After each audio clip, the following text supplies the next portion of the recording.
दोस्तों नमस्कार, हमारे यूट्यूब चैनल एग्जाम अटेंशन पर आपका स्वागत है।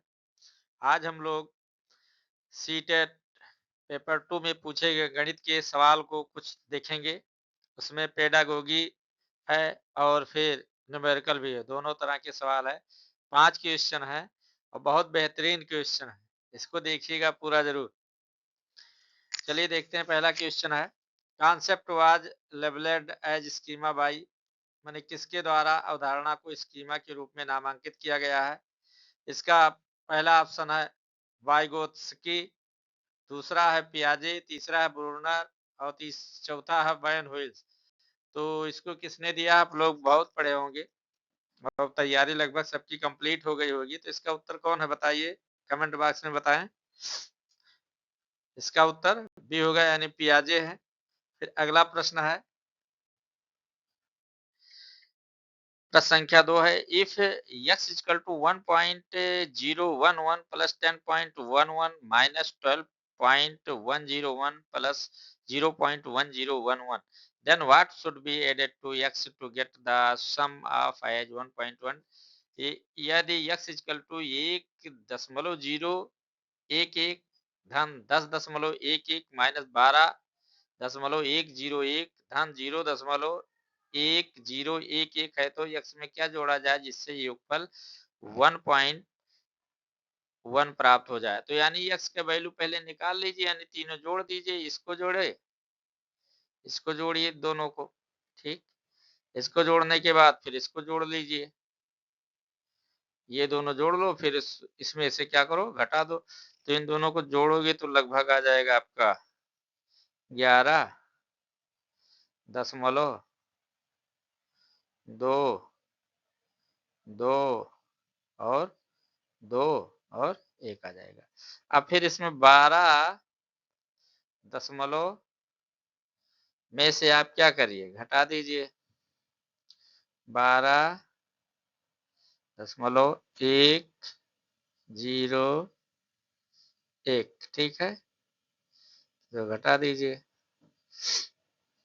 अब यहाँ पर ये लाएंगे, हो जाएगा, यहाँ घटाएंगे 9 होगा, 10 में से 1 हुआ, यहाँ बचेगा, यहाँ 8 बच जाएगा, 10 में से 2 निकालोगे, यहाँ बचेगा 7, यहाँ बचेगा 8, ठीक है। यहाँ दशमलव लगा दो और फिर इसके पहले 0 लिख दो।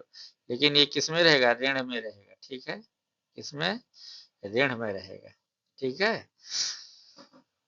अब इसमें कहता है कितना जोड़ा जाए कि 1.1 प्राप्त हो जाए, 1.1 प्राप्त हो जाए। तो कितने जोड़ेंगे बताइए, 1.1 में से इसको क्या करिए, घटा दीजिए, जो आएगा वही आपका उत्तर हो जाएगा। अब 1.1 फिर ऋण है, ऋण है 0.8789, ठीक है। उसको क्या करेंगे, जुड़ जाएगा, तो 8 1 9 हो जाए, 1.9789, यही आपका उत्तर हो जाएगा, ऑप्शन नंबर 1, ठीक है।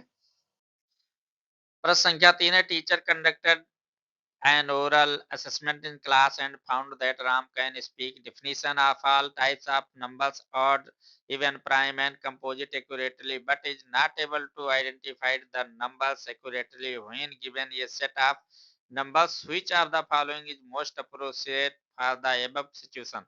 Ram has good memory but lacks practice. Ram has good memory but lacks concentration. Ram has good memory but lacks conceptual understanding. Ram has analytical ability. शिक्षक ने कक्षा में मौखिक आकलन का आयोजन किया, जिससे पता चला कि राम विषम, सम, अभाज्य और भाज्य जैसी सभी प्रकार की संख्याओं की परिभाषा सही रूप से बता सकता है, परंतु जब संख्याओं का समूह दिया गया तो वो संख्याओं को सही रूप से पहचान नहीं पाया। उपरोक्त परिस्थिति के लिए निम्नलिखित में से कौन सा अति उपयुक्त है। अति उपयुक्त देखना है इसमें, ठीक है। अब राम की स्मरण शक्ति अच्छी है परंतु अभ्यास की कमी है। राम की स्मरण शक्ति अच्छी है परंतु एकाग्रता की कमी है। राम की स्मरण शक्ति अच्छी है परंतु अवधारणात्मक बोध की कमी है। राम में विश्लेषणात्मक योग्यता है। कौन सही होगा बताओ?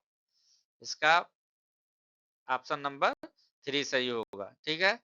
अगला प्रश्न देख लेते हैं। प्रश्न संख्या 4 है।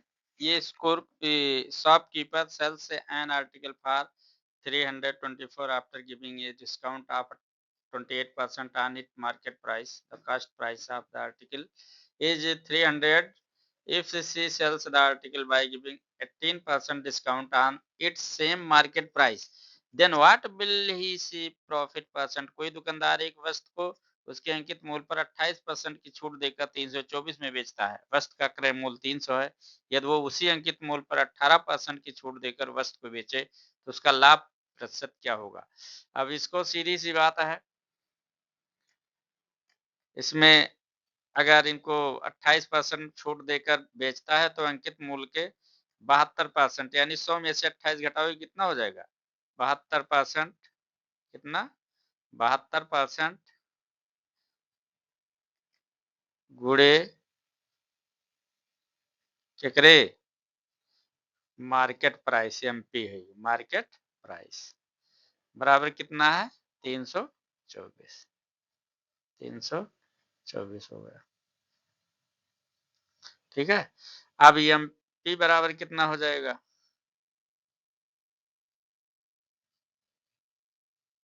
100 गुणे 324 324 बटा कितना हो गया? 72। कितना? 72 बराबर कितना आ जाएगा? 450 लगभग भाग देंगे, ठीक है। अब 450 आपका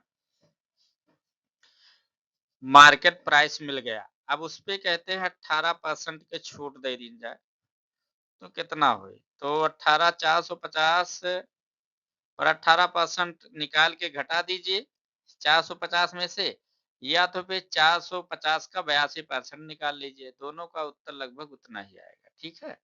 तो आपको 450 का 82% निकाल देते हैं क्योंकि 18% छूट दे रहे हैं, ठीक है।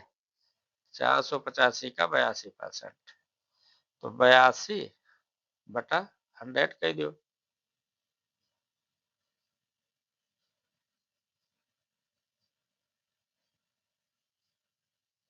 अब आपका 1 0 1 0 कट जाएगा। अब 5 दूनी 10, 1 0 और कट जाएगा, आ जाएगा आपका गुणा करोगे 369। कितना आएगा? 369। अब देखो यहाँ कितना लाभ मिला। यहाँ 300 था क्रय मूल्य और 69 रुपया लाभ मिला, तो लाभ परसेंटेज क्या हो जाएगा आपको? 69 बटा कितना हो जाएगा?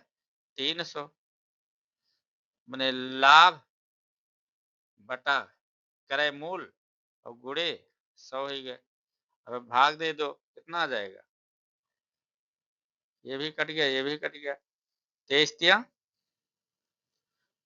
69 यानी 23% आपका उत्तर आ गया, ठीक है। ये उत्तर थे, लेकिन हम थोड़ा दिक्कत हो रहा है अभी, पेन टाइम मिल जाएगा तो अच्छे से हो जाएगा। यहाँ पर आपका लाभ परसेंटेज हो जाएगा, ये लाभ परसेंटेज रहेगा, ठीक है।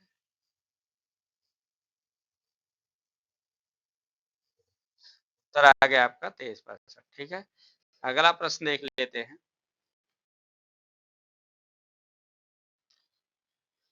प्रश्न संख्या 5 है।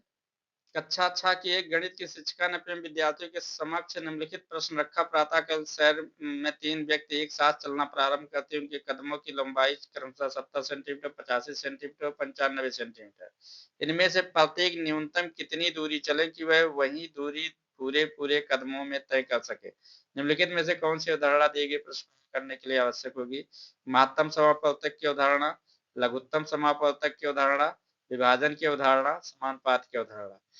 हम आप लोग को ये एलसीएम और एचसीएफ के बारे में 10 मिनट में उनको कॉन्सेप्ट क्लियर किया है। अगर वो वीडियो नहीं देखे देख सकते हैं, उसमें बताया गया है न्यूनतम पर हमें क्या निकालना होगा, अधिकतम पर हमें क्या निकालना होगा, ठीक है। जब न्यूनतम की बात आती है तो हमको एलसीएम निकालना होता है, यानी लघुत्तम समापवर्तक, ठीक है। ये आज 5 प्रश्न लाए थे, जो कंसेप्चुअल भी थे और न्यूमेरिकल भी थे, दोनों तरह के प्रश्न थे। आप इसको देखिए और हल करिए, बार-बार हल करिए, इससे आपकी एक्यूरेसी में प्रोग्रेस होगा। ये वीडियो देखने के लिए आप लोग को बहुत-बहुत धन्यवाद। अगर ये वीडियो अच्छा लगा है तो लाइक, शेयर और कमेंट ज़रूर करिए, इससे मेरा मनोबल बढ़ेगा। धन्यवाद।